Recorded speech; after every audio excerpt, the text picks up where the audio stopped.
ಅಂಜನಾಪುರ ಜಲಾಶಯ. ಇದು ಶಿವಮೊಗ್ಗ ಜಿಲ್ಲೆ ಶಿಕಾರಿಪುರ ತಾಲೂಕಿನ ಅಂಜನಾಪುರ ಗ್ರಾಮದಲ್ಲಿರುವ ಒಂದು ಜಲಾಶಯ. ಹಲವಾರು ಜನರ ಬದುಕಿಗೆ ಊರುಗೋಲಾಗಿರುವ ಈ ಜಲಾಶಯವನ್ನು ಕುಮದ್ವತಿ ನದಿಗೆ 1927ರಲ್ಲಿ ಕಟ್ಟಲು ಶುರು ಮಾಡಿ 1936ರಲ್ಲಿ ಅಂದಿನ ಕಾಲದಲ್ಲಿ 22.51 ಲಕ್ಷ ರೂಪಾಯಿಗಳಿಗೆ 10,000 ಎಕರೆಗೆ ನೀರುಣಿಸುವ ಸಲುವಾಗಿ ಕಟ್ಟಲಾಯಿತು. ಮತ್ತೆ 1980ರಲ್ಲಿ 27.68 ಲಕ್ಷ ಖರ್ಚಲ್ಲಿ ಜಲಾಶಯದ ಮಟ್ಟವನ್ನು ಮತ್ತೆ ಏರಿಕೆ ಮಾಡಲಾಗುತ್ತದೆ. ಕೇವಲ ಕೃಷಿಯೇ ಮಾತ್ರವಲ್ಲದೆ ಕುಡಿಯುವ ನೀರಿಗೂ ಕೂಡ ಶಿಕಾರಿಪುರದಿಂದ ಅದೆಷ್ಟೋ ನಗರ ಹಳ್ಳಿಗಳಿಗೆ ನೀರಿನ ಪೂರೈಕೆ, ಬೇಸಿಗೆಯಲ್ಲಿ ಬೆಳೆಗಳಿಗೆ ನೀರಿನ ಪೂರೈಕೆ, ಅಂತರ್ಜಲದ ಮಟ್ಟಕ್ಕೂ ಕೂಡ ತನ್ನದೇ ಕೊಡುಗೆ ಕೊಟ್ಟಿರುವ ಈ ಜಲಾಶಯ ಸುತ್ತಮುತ್ತಲಿನ ರೈತರ ಪಾಲಿಗೆ ಬದುಕಿನ ಆಸರೆ.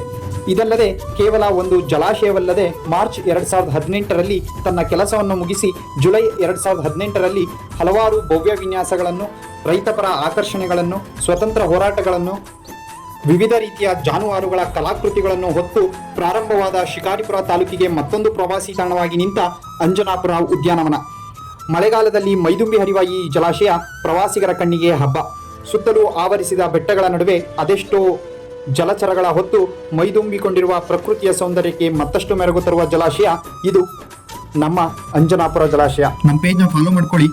ನಿಮ್ಮ ಒಂದು ಫಾಲೋ ನಮಗಿಂತ 100 ಸ್ಥಳದ ಬಗ್ಗೆ ಮಾಹಿತಿ ತಿಳಿಸೋಕೆ ಪ್ರೋತ್ಸಾಹ ಕೊಡುತ್ತೆ.